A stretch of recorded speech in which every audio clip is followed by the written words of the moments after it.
de verdade. Sim, senhor, mulher brasileira é feita de amor.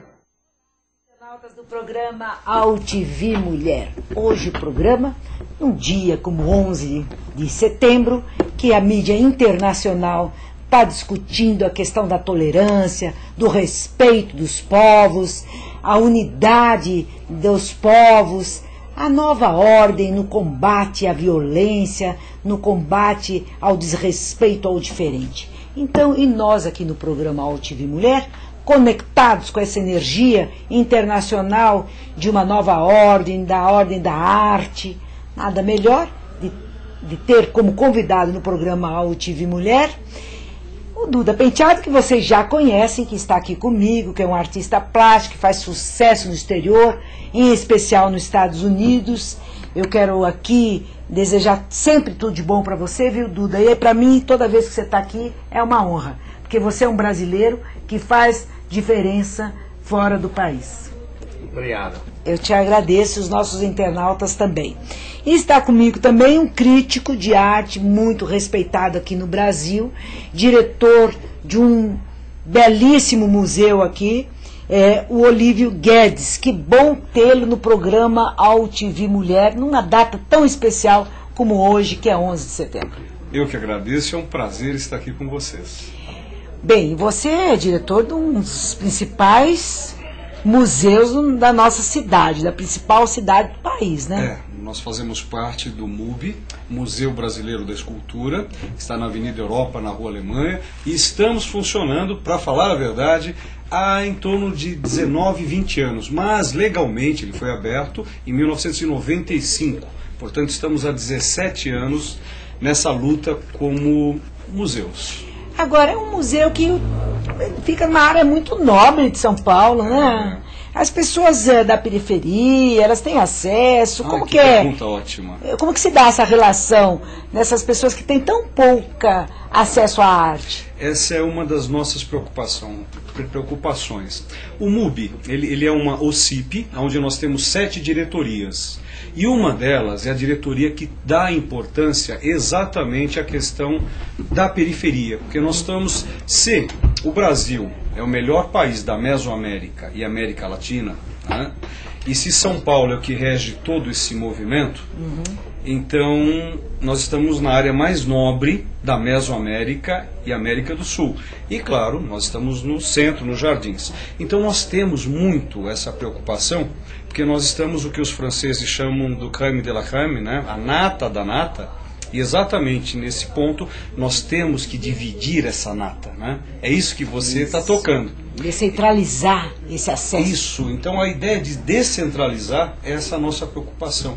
Então nós temos vários contatos com o município e com o Estado, onde nós desencadeamos. E agora, dia 2 de outubro, nós inauguramos a segunda Bienal do Grafite.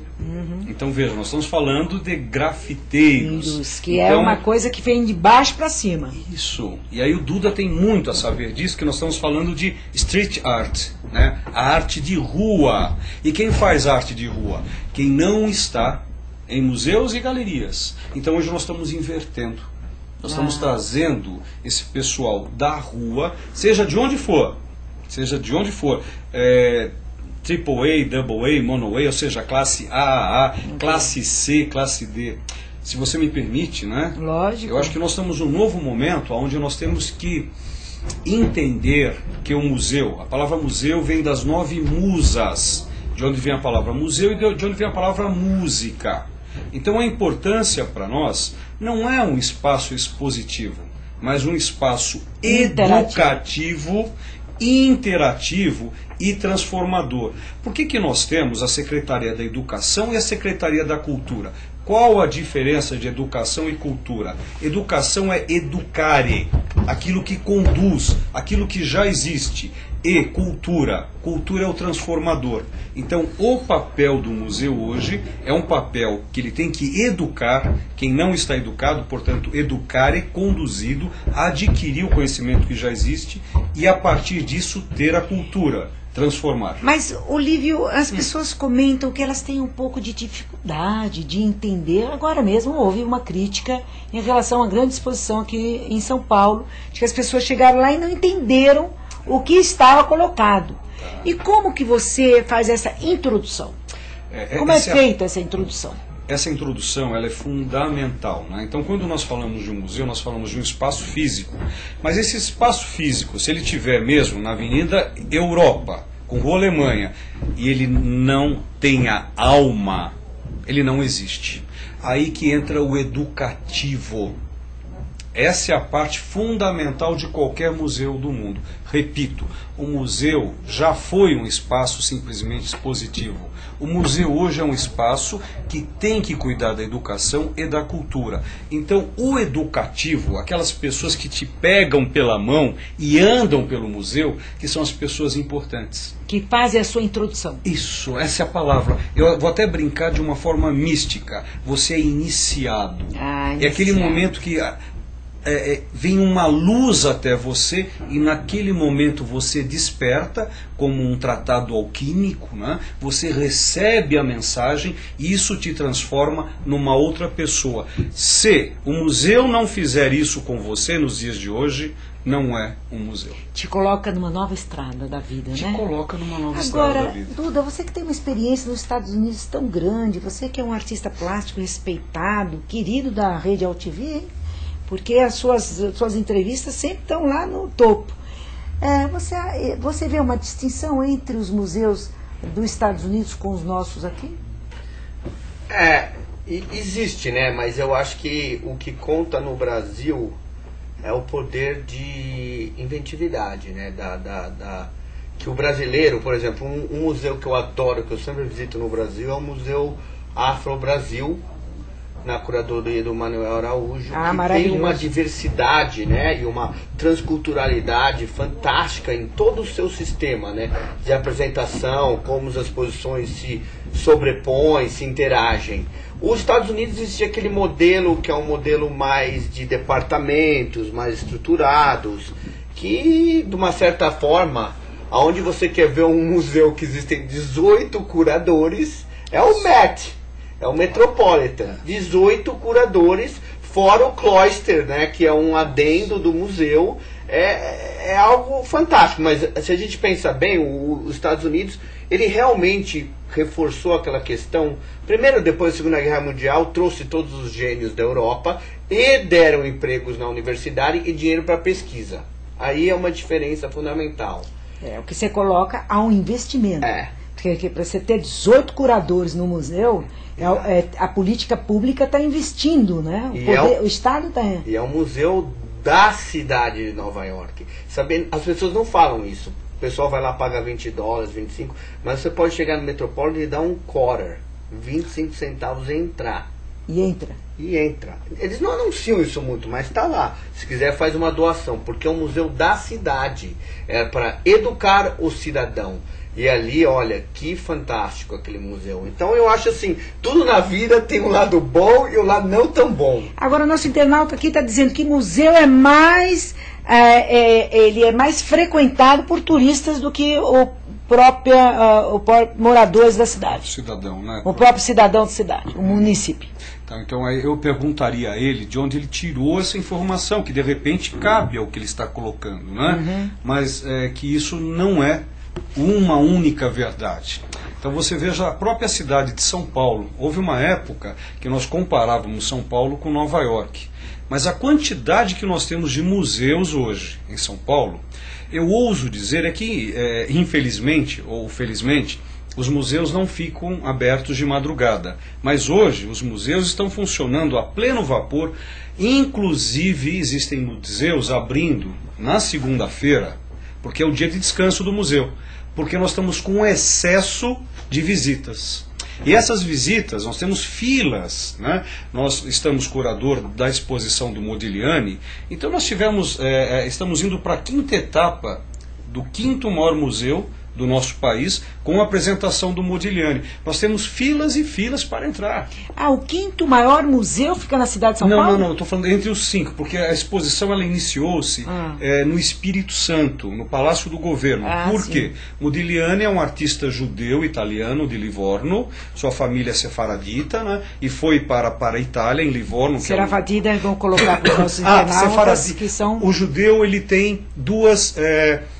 o judeu, quando ele nasce no Oriente Médio, ele é chamado de Sefaradi.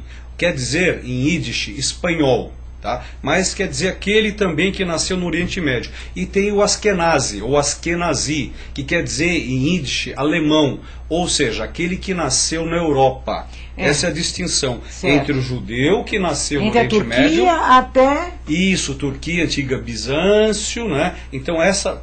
Muito bem. Você não faltou na aula de história, hein? Muito bem. Então existe essa distinção. Então, no caso de Amedeo Clemente Modigliani, essa exposição ela iniciou-se no Palácio do Governo do Espírito Santo, porque é a maior quantidade que se tem hoje de italianos. Saindo de lá, nós fomos para o primeiro museu do Ministério da Cultura do nosso país, que é o Museu Nacional de Belas Artes, no Rio de Janeiro. De lá nós viemos para o MASP. Mas a maior migração de italianos é São Paulo. Aí é que está, né? Essa é uma dúvida. Não, é uma dúvida. Eu andei fazendo uma curva. Sim. Então a quantidade de italianos que se tinha e que se tem no Espírito Santo, talvez até alguém que esteja ouvindo queira nos ajudar. Lógico. Tá? Eu sempre soube que a maior migração fora é São Paulo. Pelo menos a nossa primeira migração de São Paulo é italiana. Aí é que está, né?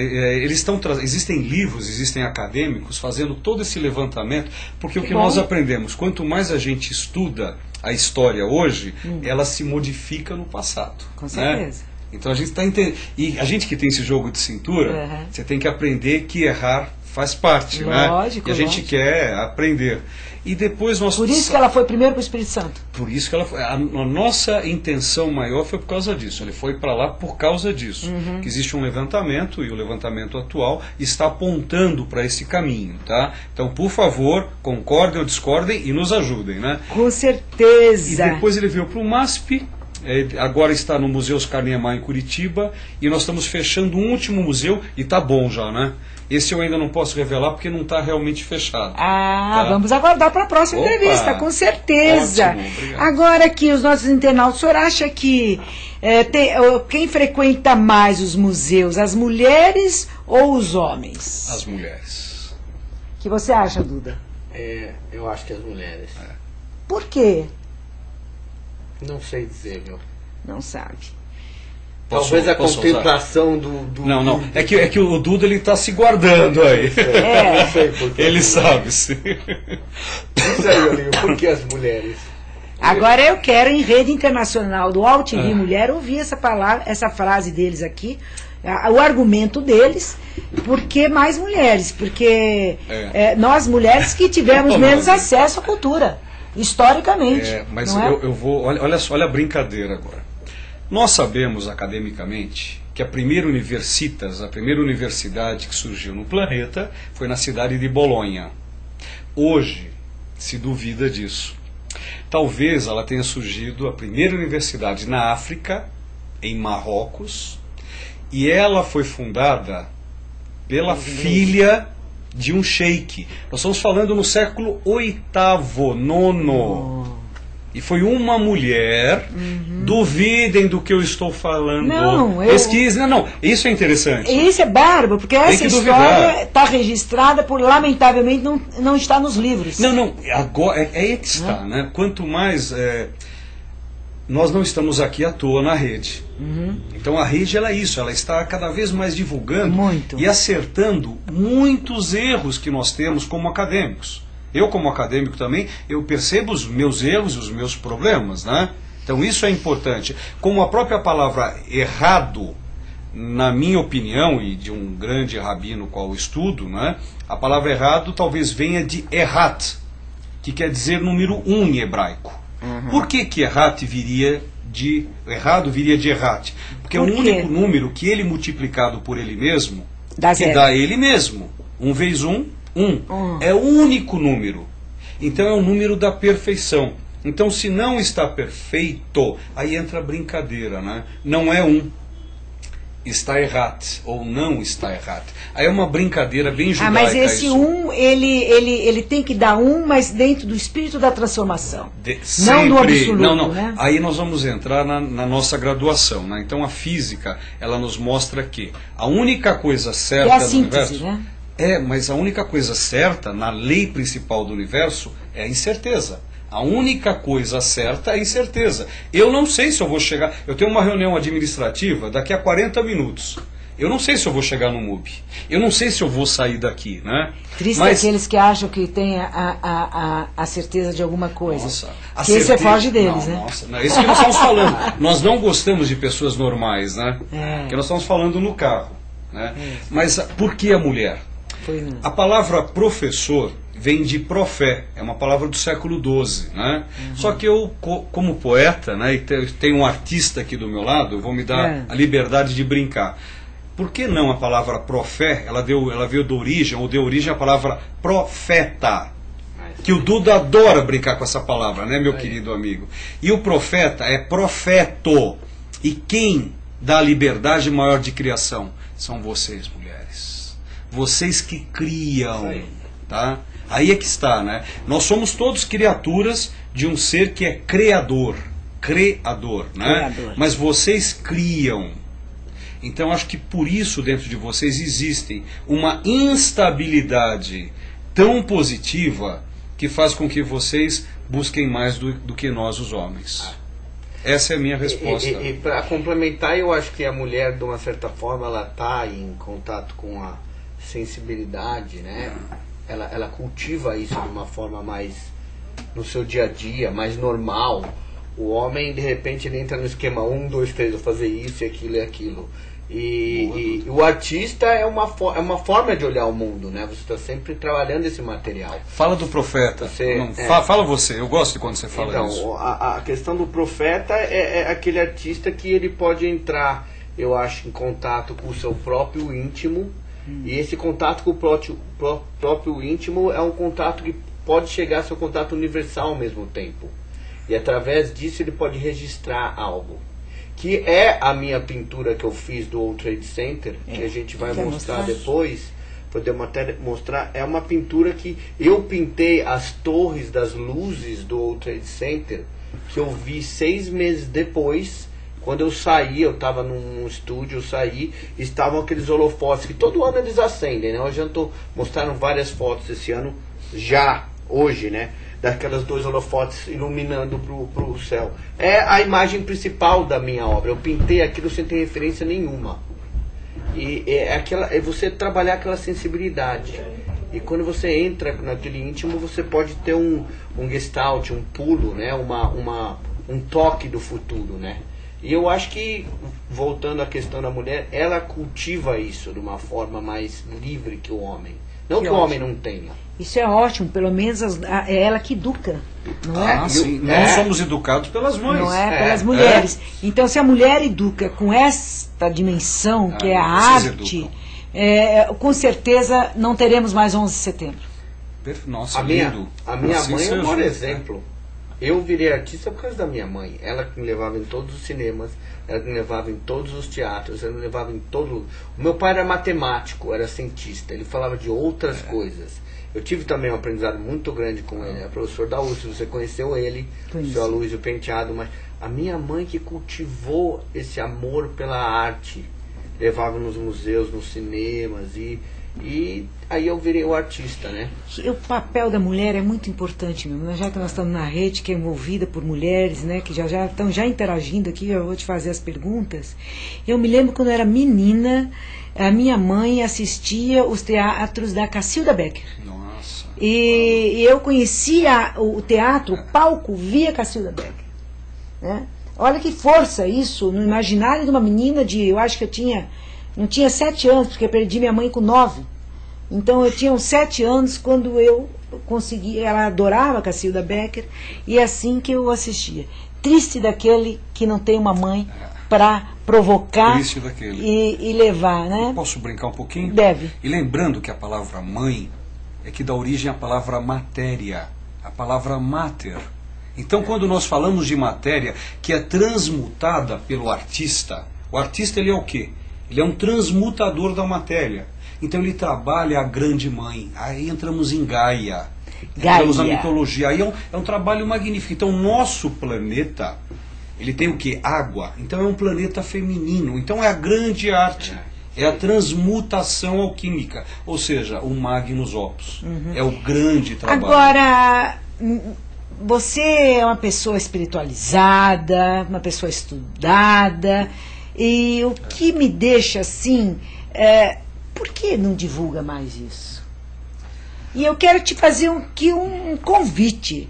Eu faria esse convite também ao meu amigo aqui, Duda, mas como ele mora fora, eu não tenho essa oportunidade.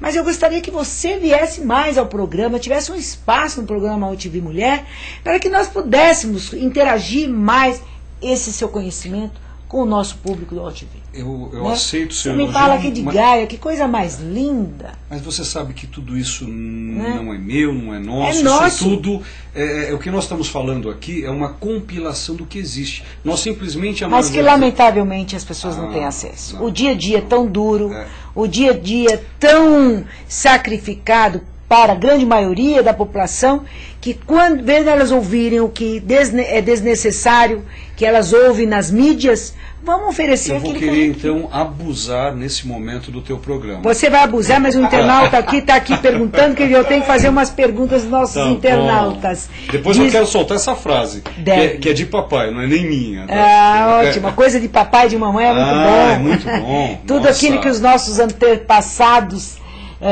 nos ensinam para que nós possamos ter força nessa travessia da vida. Opa, é inegável, né? A arte é essencial para o crescimento espiritual de todas as pessoas. Vocês concordam com isso? Vocês acham que as pessoas crescem sem a arte? Não, elas não crescem sem a arte. Só se cresce, meu querido amigo e depois artista, né? Nessa ordem. Só crescem com arte, não, Duda? Não tem como, é impossível. É uma questão assim, se a gente for pesquisar os primeiros povos, por que eles entraram numa caverna, em qualquer lugar, e o primeiro pote, as primeiras coisas que eles criaram, eles tinham que decorar, eles tinham que ter um senso de estética, de beleza. O porquê? Porque eu já respondi dessa forma. A arte é uma necessidade, porque ela é uma língua, ela é uma linguagem. Quando a gente nasce, na verdade, até para você articular uma frase, antes de você articular uma frase, aprender um alfabeto, você já rabiscou e você já criou um som, você já entrou no universo da plástica, do desenho de alguma forma, e no universo da música. Antes de você articular qualquer frase em qualquer língua, você já está usando o seu vocabulário, o seu universo de símbolos, o que você sabe no momento, para se articular. É uma necessidade do homem se comunicar. Aí ele disse que uma vez eu estava conversando com o compositor e cantor Geraldo Vandré, ele me disse: Mona, sem estética, inclusive eu quero te parabenizar, porque amanhã é o aniversário de Geraldo Vandré. Eu quero desejar tudo de bom para você. Ele me disse: Mona, sem estética não dá. Não. E o que o Duda falou, ainda mais lembrando de Vandré, porque eu não falei das flores, né? Eu lembro quando eu ouvi pela primeira vez isso, na época eu estava terminando o meu colegial, eu vi isso pela primeira vez no carro, porque não era permitida essa música, e ali eu chorei. Então nesse momento eu parei o carro, meu Fusquinha, sei lá que idade que eu tinha que ter 18, tinha dado baixa do exército, e aí estava eu chorando por ouvir essa música dele, que estava sendo liberada naquela época no rádio, que não era permitida essa música, né? Mas o Duda falou uma coisa muito importante, né? Falando então um pouco de flores e de arte, o Duda, quando ele fala do mundo simbólico, lembrando que essa palavra grega, símbalos, é o contrário de diabolos. Você tem símbolo e diabo, né? O que uma quer dizer, qual que é a diferença de uma da outra? Símbolos é junto com o todo, né? Sim, junto, bolus, todo. E diábolo é dividir, dia da semana, dividir o todo. Então, o símbolo, ele já está dentro de nós. Ele já ocorre aqui, nesse mundo dos mistérios, esse chamado mundo invisível, que transborda através dos artistas. O artista nada mais é do que um transformador e transbordador. Não sei se existe esse... Vamos criar esse neologismo aqui, tá? Porque ele recebe informações e aí ele transmuta. É um tratado alquímico mesmo. No Espiritismo nós podemos colocar que é o médium, né? Porque passa por ele a mensagem, né? Hippolyte Denisard Rivail, o Allan Kardec, né? Ele tinha essa visão, tanto que ele criou vários mundos. E veja, Kardec viveu no período iluminista francês. Veja, não estou falando do século XVIII. Iluminista francês, final do século XVIII na França, onde você vê decorrente subindo, Rosa Cruz, maçonaria. Então são várias linhagens nesse final de século XIX, onde grandes dos nossos brasileiros que ganharam bolsas para estudar lá fora conseguiram beber dessas fontes, que são fontes divinas. Só que quando você pega, por exemplo, você vai ter no princípio do século XIX e XX, onde você tem a Golden Dawn na Inglaterra, que são sociedades secretas em busca de um conhecimento maior. E como que eles transmitiam isso? Aí entra o que o meu caro amigo Duda falou, é o desenho. E lembrando que a palavra desenho vem de designare, designação, desenhare, fazer, traçar o que você falou, caminho, traçar o caminho. Então a arte, ela está aqui para traçar caminho, principalmente o desconhecido. E agora vem a frase: se você estiver passando por um problema, queira que ele aumente. Porque ao mesmo tempo que você está feliz nesse momento, se você quiser perpetuar essa felicidade, você não vai conseguir. Se você quiser perpetuar algo que está acontecendo de ruim, você também não vai conseguir. Então queira cada vez mais, porque mudando a mente, mudarás o mundo, porque a mente é o próprio mundo. Isso é arte. É isto que você coloca, né? Mudar o seu comportamento, né? Esse é o trabalho do Duda. O trabalho dele é executado por ele, porém, esse é um cara que ele está preocupado com o fora. Claro, ele tem que existir, ele tem que comer, ele tem que ganhar dinheiro. Mas ele está... Duda, ele já fez a transformação dele. Ele, antes de ser artista, agora eu vou sacanear, é meu amigo, eu posso, né? Ele é também um educador. Ele não é somente um pintor, por isso que ele é um transformador. Isto. Essa é a chave. Quem Esse educa, é o fogo. transforma. Essa é o Igni. E é como você colocou, sai daquela da mesmice. Das mesmice, né? Você encontra um problema, você quer administrá-lo da mesma forma que você encontrou o outro. Não. Cada um tem o seu jeito, a sua forma de se tratar. Grandes problemas. Grandes passos. É ter um pensamento holístico, né? Nos Estados Unidos eles falam o artista, the practitioner, é o que pratica a arte. Que é o militante, né? Ele pratica o elemento da arte, a possibilidade da arte. O que seria? No meu pensamento não existe eu entrar, que eles falam, se colocar in the box, se você botar você numa própria, entre paredes. Então, por exemplo, eu me vejo o artista que, eu sou o educador, eu sou o artista que tenho que ser o ativista. Eu sou o artista que tem que ser aquele que cria a obra, que está em contato com o que está acontecendo com o mundo. Mas eu não penso em tudo isso. É to be or not to be. Eu sou, eu faço. Entendeu? Mas é que tem um negócio, né? Trabalhar nessa amplitude. E eu acho, para terminar esse pensamento, lógico, o ser humano ir para o artista que se alimenta do seu próprio ego, vai morrer do seu próprio veneno, porque eu tenho que alimentar de algo muito maior do que eu. Eu acho que esta questão é muito tênue na vida de uma personalidade como essas que vocês acabaram de citar, você que é um artista, porque eu acho que o artista que esquece da sua raiz, esquece de que ele só é aquilo porque ele tem que ser humilde, ele se perde na estrada. Eu acho porque não é fácil ser uma celebridade, né?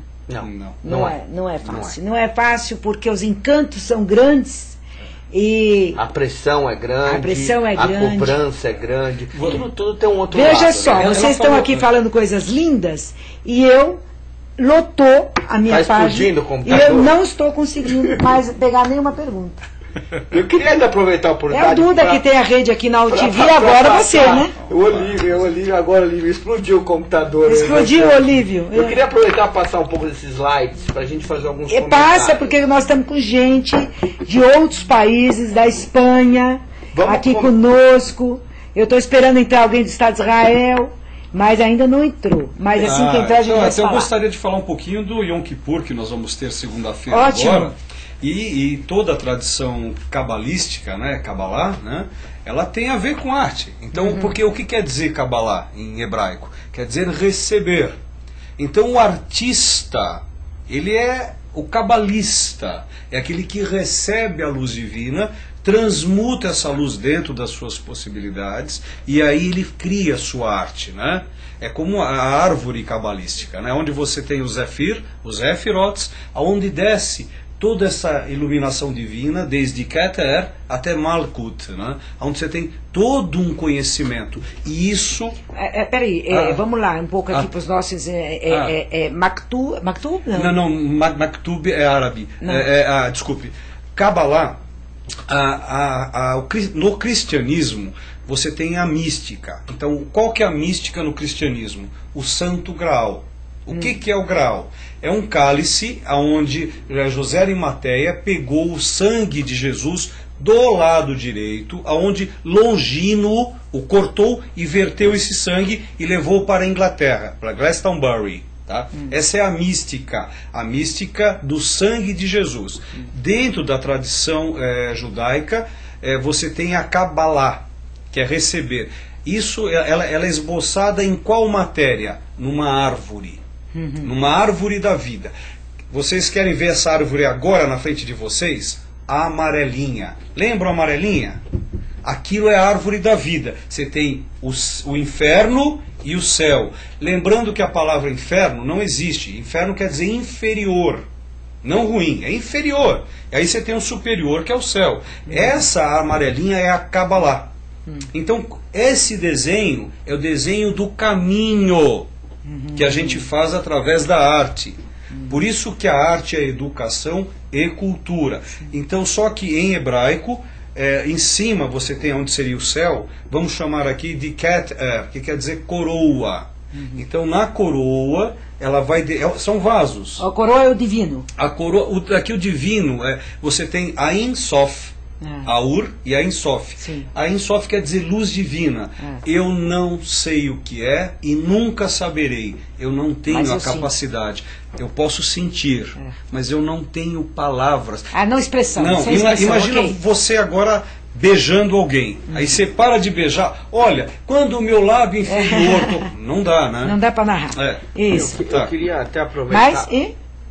Cima, embaixo. Embaixo é Malkut. Malkut. Quer dizer, Okay. quer dizer mundo. Mundo mundano, terra. Ou seja, a realização da luz divina em arte. Ok. Eu queria aproveitar que o Luiz está falando da questão do divino e eu queria... Será que ele pode colocar ali no slide 10 ali que a gente trouxe?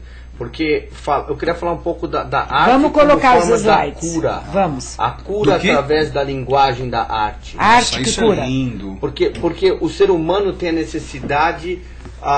E a fala da cura, né? O ser humano ele tem a necessidade de se comunicar. Ele tem que botar para fora. E a arte dá essa possibilidade de uma forma tão poderosa, como o Olívio falou, que a palavra não pode dizer Como eu sentimento. falo, mas como você, Duda, executa no teu trabalho. E aí, Olívio, eu queria até que você aproveitasse e fazer um comentário. Ali, pode ir passando eles um pouco. Começa com ela aí. Aí tá a obra que eu fiz, né, do World Trade Center. Fiz logo depois do World Trade Center. Ficou numa exposição em Nova York no comecinho de 2002. Essa obra você se inspirou? Na caída, no momento da caída das torres. Ela chama Building for Ashes, ao invés das cinzas a beleza. Você estava lá na hora? Eu estava vendo de cima de um prédio, eu vi os Você estava as torres distante caindo. ou estava... Olha, parecia bem perto, parecia daqui na Paulista, onde eu estava. Tinha o rio Hudson e eu vi de frente, eu chamo a melhor, pior vista, né?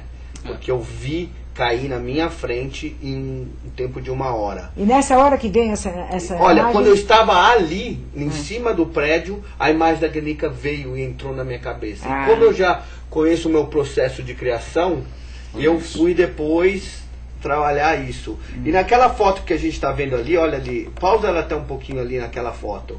Olha ali, é o final. Eu quis ter se mostrar essa foto, porque o ano passado eu fiz, terminando esse livro, é o final da era Bush-Obama.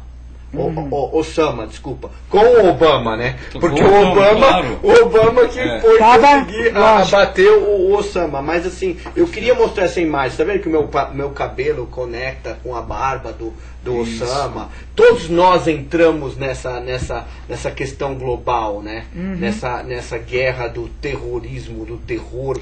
Mas eu acho que a gente faz essa luta diariamente, né? Ah, sim. Ela é em diversas linguagens, proporções e manifestar de diversas formas em diversos níveis da sociedade. Lógico. Na brasileira a gente tem outro tipo de Não tenha dúvida. Mas o cotidiano, né? Eu só queria, para fechar aqui, a questão de mostrar isso, assim, ter visto o World Trade Center na minha frente, aquilo mudou a minha vida.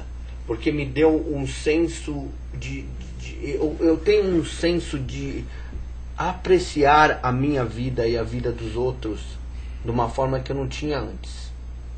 Eu vi as pessoas correndo na rua, eu vi o FBI correndo, fechando tudo, um desespero, e eu achei que, não sei, muitos acharam que era o começo da Terceira Guerra Mundial. Quando eu vi o segundo avião bater na segunda torre, eu falei, isso...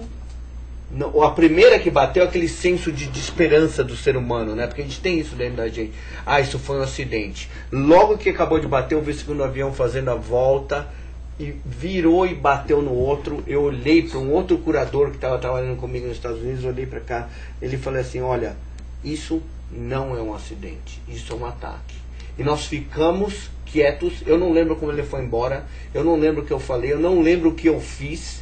Eu me encontrei às 8 da noite numa igreja, onde todo mundo foi procurar os hospitais, as igrejas, os padres, os pastores, os rabinos, todo mundo fazendo assistência para cima e para baixo, em todo lado em Nova York, das cidades do lado, porque Nova York, eles são aquelas 5 ilhas, né? Você tem que atravessar uma ponte para chegar para o outro lado, enfim, aquele momento mudou a minha vida, e o meu senso, a minha vontade de viver e apreciar a vida mudou. E eu entendi a pintura do Pablo Picasso naquele momento melhor do que nunca.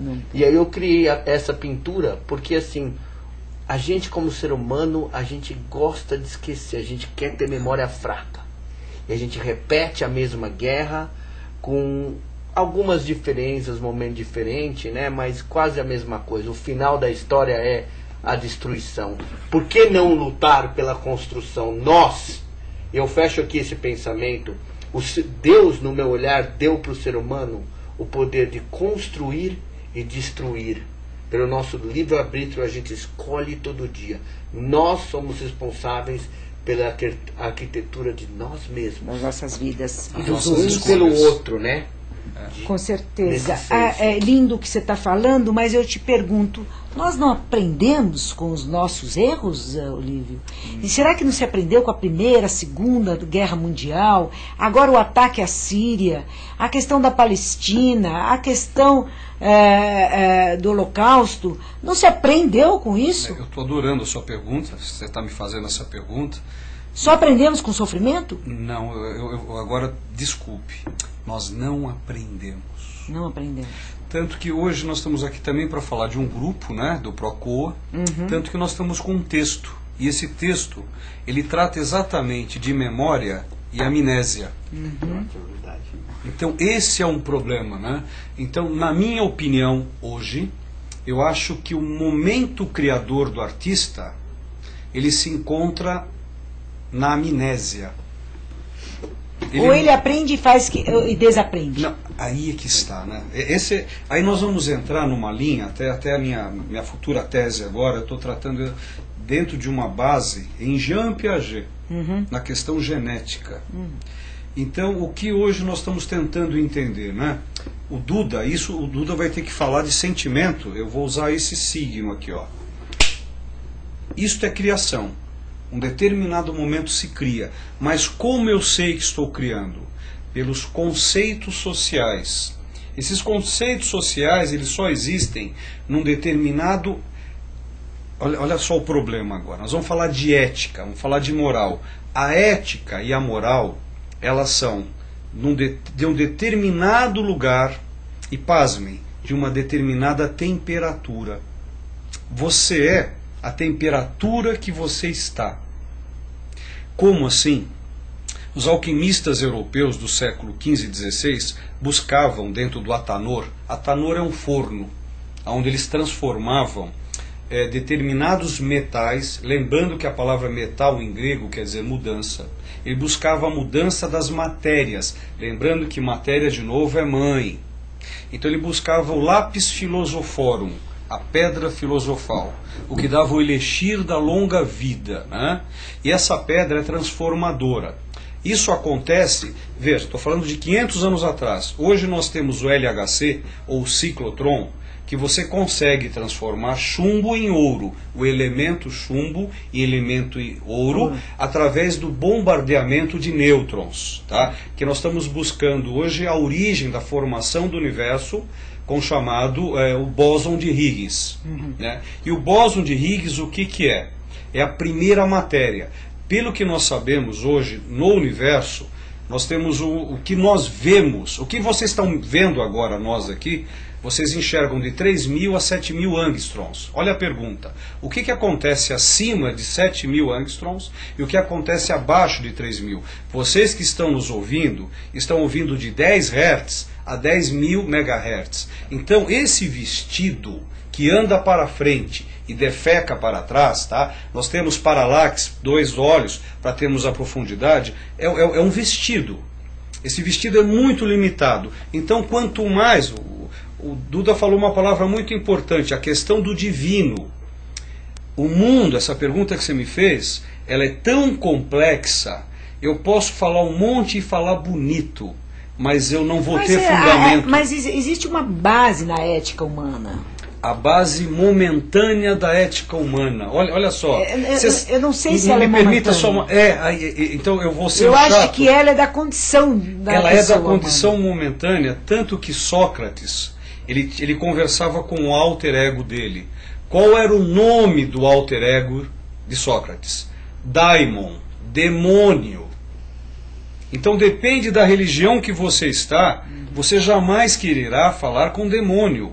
Esse grande Platão, Sócrates e Aristóteles são os 3 magos do conhecimento grego. E um deles conversava com o demônio.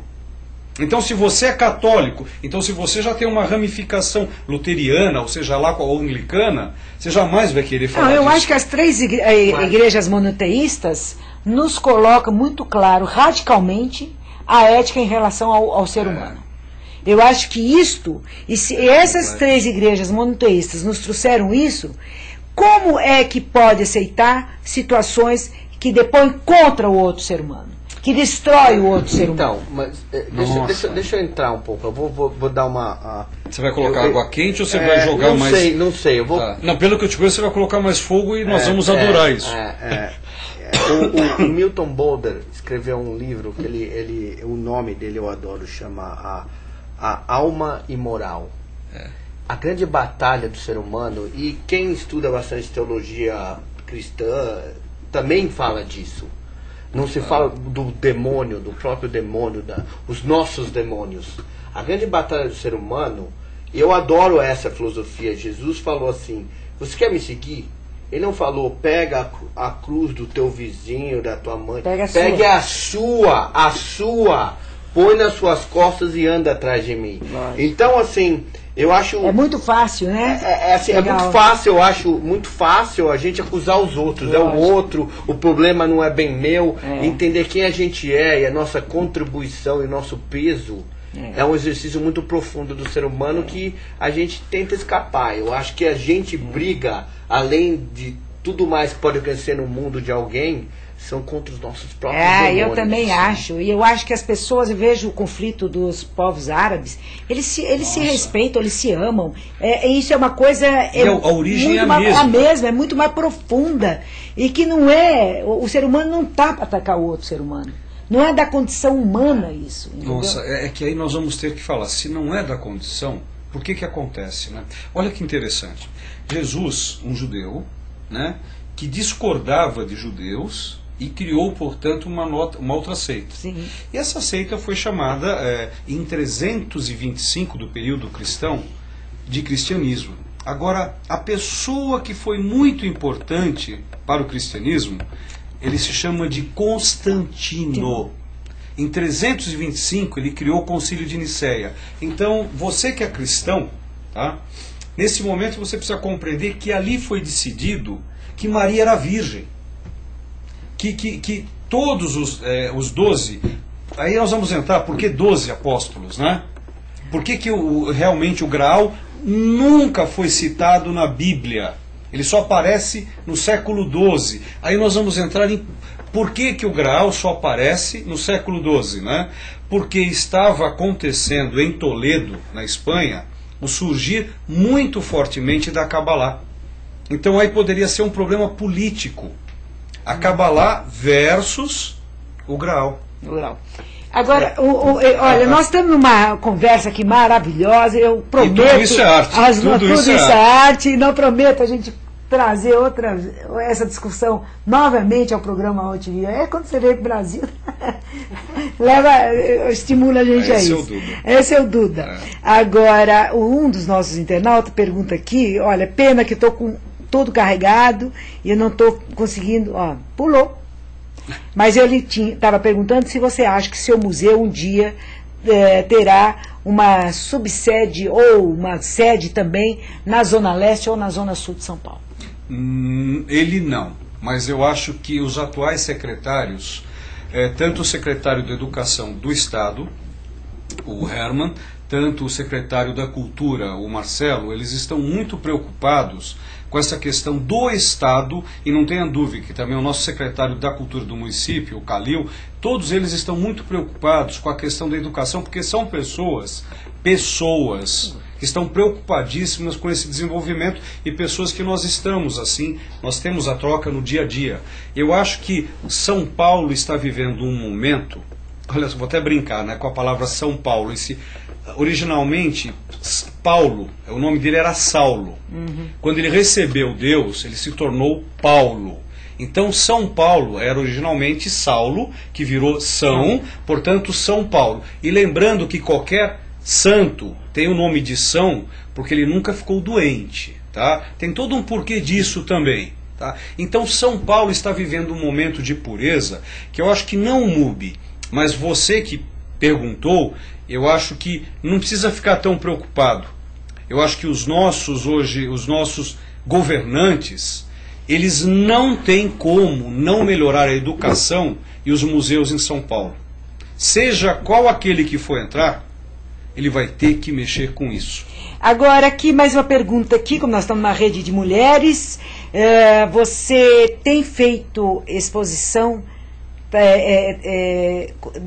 trazendo a história, a colaboração, o impacto das mulheres no desenvolvimento deste país? Sim, exatamente na nossa exposição do Modigliani, porque Modigliani era um pintor de mulheres. Tá? Agora lembrem bem, né, o pulo do gato, né, nessa história, que falam que ele gostava de pintar mulheres peladas. Não, ele pintava mulheres nuas, ou seja, ele tirava o véu de Ísis.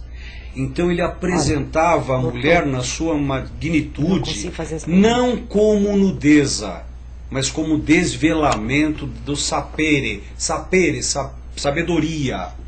Então, sempre, nós daremos uma palestra agora no dia 26, no Museu Oscar Niemeyer, para falar sobre Modigliani. E falar sobre maudit, que em francês quer dizer o maldito, né? Ele tinha toda uma condição de passar adiante. E por que ele ficou, né, sendo colocado como o pintor das mulheres? Porque ele realmente desvelava as mulheres. Você sabe que eu tenho um estudo e que eu acho que esse negócio de tirar os véus tira a alma da mulher.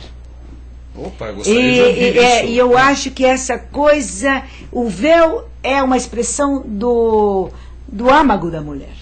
E não é como essa leitura que se tem, que ele é a dominação sobre a mulher. Eu acho que você falou um ponto muito interessante, assim. Obviamente o Modigliani vinha de um outro ponto de vista, de uma outra época, e eu não vou dizer que ele não pensava dessa forma, mas eu acho que hoje em dia, falando da mulher, existe um papel exacerbado da exploração, até dela perder a sua feminilidade, de perder as qualidades. E é uma situação muito complicada. Eu acho que a gente, de uma certa forma, o mundo passa por uma mudança muito grande e nós abraçamos a contracultura, né? Opa. E é o que eu digo, o mundo passa um momento que ele é pós-Dada, ele é pós-Duchamp, ele é pós-Warhol. O Dada era um movimento entre as duas guerras mundiais que abraçavam o feio, a destruição do ser humano, porque o ser humano inventou bombas, inventou tecnologia, né, para avançar o mundo, e criou bombas para se atacar, para se matar. Então o Dada, ele mexe com esse poder autodestrutivo do ser humano. Ele é tão forte esse movimento que qual o movimento que vem depois é o surrealismo, que faz sentido, porque o homem estava pirando naquela condição. É a última vanguarda. E o surrealismo deu a possibilidade de sonhar, o sonho voltou. Então, assim, mas eu acho que até hoje nós estamos sofrendo essa desconstrução, ou esse abraçar do feio destrutivo, de uma certa forma, que eu acho que o belo, ele é belo, a arte ela não é sempre bela, ela não é. A arte ela fala de algo muito mais profundo, né? A arte fala da vida, é o reflexo da vida. Ela fala da morte, ela fala da vida, ela fala do feio, ela fala... Até o feio, que é o bonito, é discutível. Mas a arte, ela é tão profunda que, como o Lívio falou, às vezes você não consegue pôr em palavras. Mas eu acho que o mundo passa um momento de reflexão muito profundo, e todas essas tecnologias, elas ajudam e também confundem. Agora, eu acho que é importante uma coisa. Vocês, mulheres que estão ouvindo, e que vocês ouvem o tempo todo que o mundo é de vocês, isso é mentira, tá?